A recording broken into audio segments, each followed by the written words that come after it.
Linnell, and I'm the Executive Director of the Teton Foundation. And as Shannon said, the President of our board, we are absolutely in support of this plan. I think the thing that most impressed me is it's just a huge array of stakeholders that were involved in making this plan and bringing it together, just like the comprehensive plan and the Economic Development Committee that all supported the idea of moving recreation forward in the valley, both for current residents as well as tourists coming in and attracting people to our state. So that sort of wide swath of people that were invested, whether it's snowmobilers or horseback riders or skiers or hockey players, there's just a huge amount of diversity that went into the plan and agreement in terms of supporting the plan. So for us, since our mission is to really support recreation in general, we're just as excited that the Kotler Ice Arena was listed as a priority among the 5 facilities that the plan highlighted. We're just as excited about that as we are about the fairgrounds or about developing trails or about developing better ball fields. Because for us, it's about improving recreation and cultural opportunities in the valley. And yeah, the Kotler Arena is our particular purview to be responsible for, but the point of a plan is to have a plan, instead of it just being the loudest, most gung-ho fundraiser that goes out and says, oh, well, hockey rink is the most important. A plan gives you all, and ultimately the people that weighed in on this plan, some direction in terms of how to move forward and how to prioritize dollars and how to prioritize grants in terms of fundraising, et cetera, et cetera.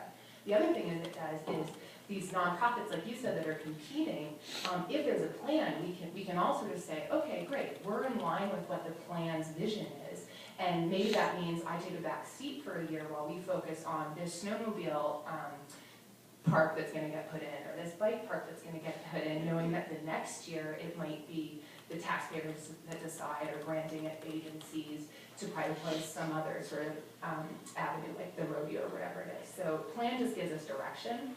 And what I like about this plan is that it's tempered over many years. So by no means should we as a small community try to attack all these different ideas at once.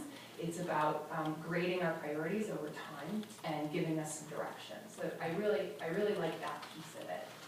The other piece that specifically speaks to the Teton Valley Foundation and our specific priorities is just seeing how much the Kotler Arena has grown. And we have over 1,000 users a week now, which is a huge amount of people for a little tiny nonprofit with an unfinished rink that loves to play and get outside and be outdoors and being active.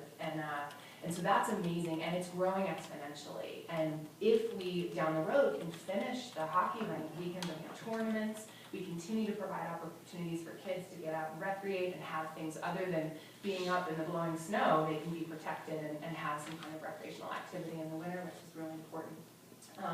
And particularly, we're trying to pursue a large grant from an external funding source, not government-based, not state-based, not county-based.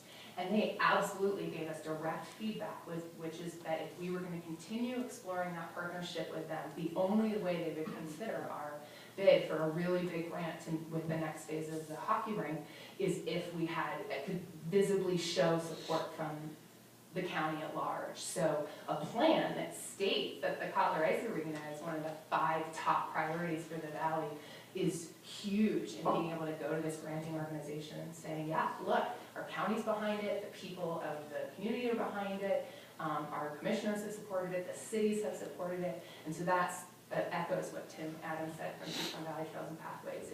It's a really valuable leveraging tool.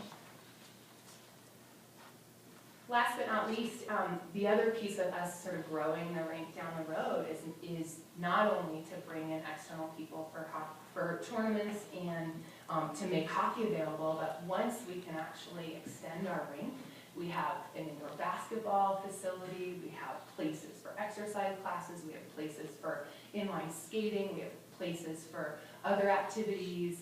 I mean, who knows down the road what it could be turned into. So our interest is kind of like what you said, is thinking about how do we leverage all these little tiny programs and entities that we have to make them multifunctional.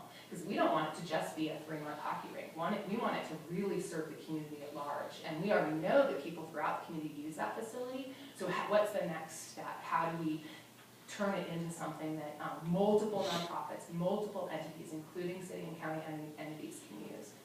Thank you.